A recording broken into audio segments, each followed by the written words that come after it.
natin ito napapanood sa mga YouTube. So yung mga puti, mga bugok na daw yun. Then yung mga ano.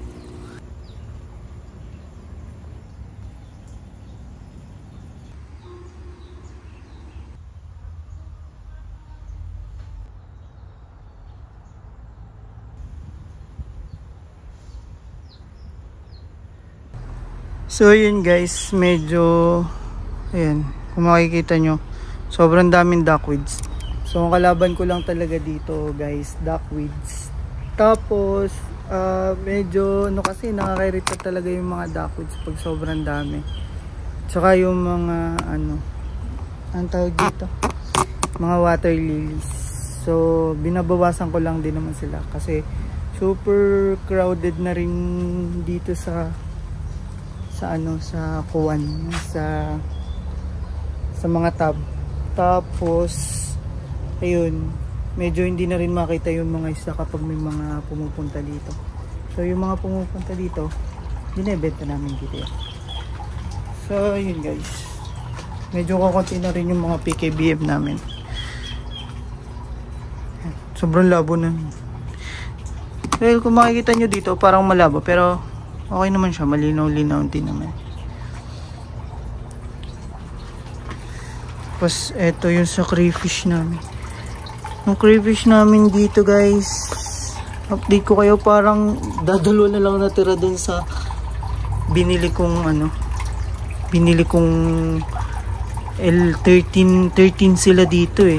Pero ngayon dalawa na lang nakikita ko dito. Ayun oh, yun. Malaki. Hala, laki na ng crayfish pala dito. Laki na ng crayfish.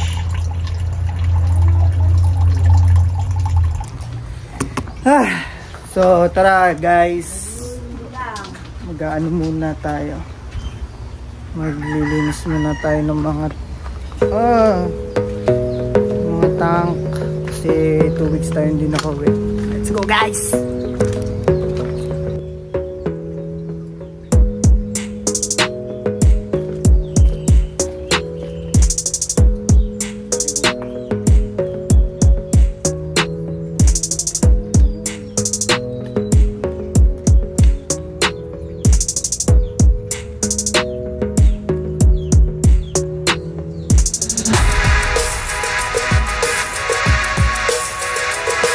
Guys, ang kagandahan naman nito guys, makikita nyo, sobrang daming duckweeds.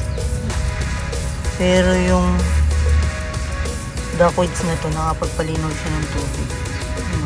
Kitang kita yung ilalim. So yun lang naman. Pero minsan kasi nakakainis na, lalo na pag magpapakain ka ng alam mo yun, crowded na. Dito na napunta yung mga pagkain nila.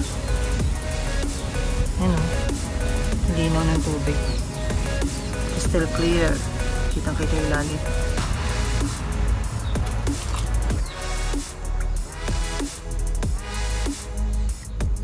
So guys, dito naman ako maglilinis sa mga crayfish ko kasi actually dapat every 3 days naglilinis tayo. Wait lang.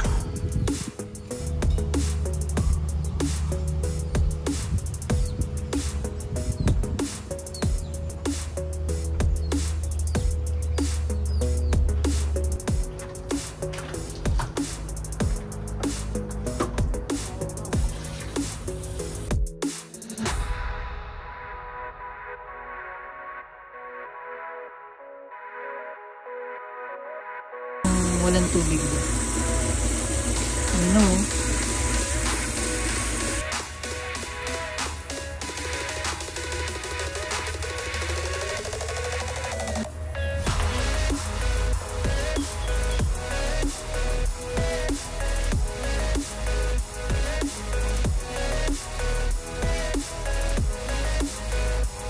Ay, super green na.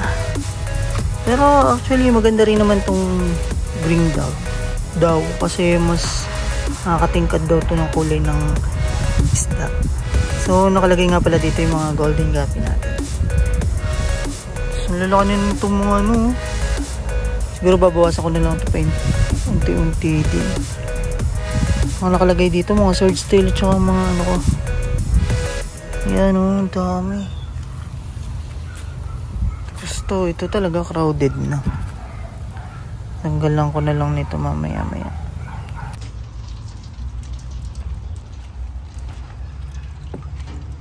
Para lumutang yung mga duckweeds at kukunin ko itong mga duckweeds nito. Alright.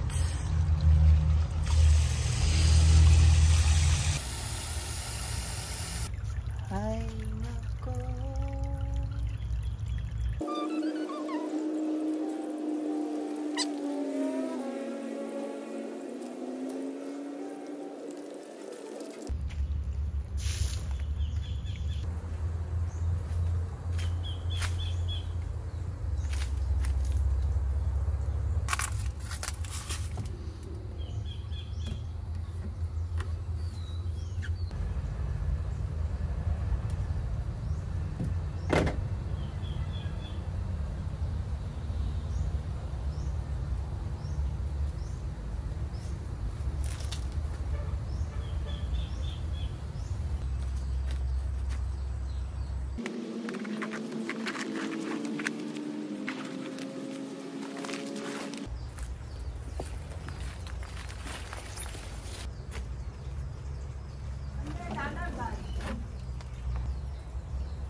Guys, umuulan.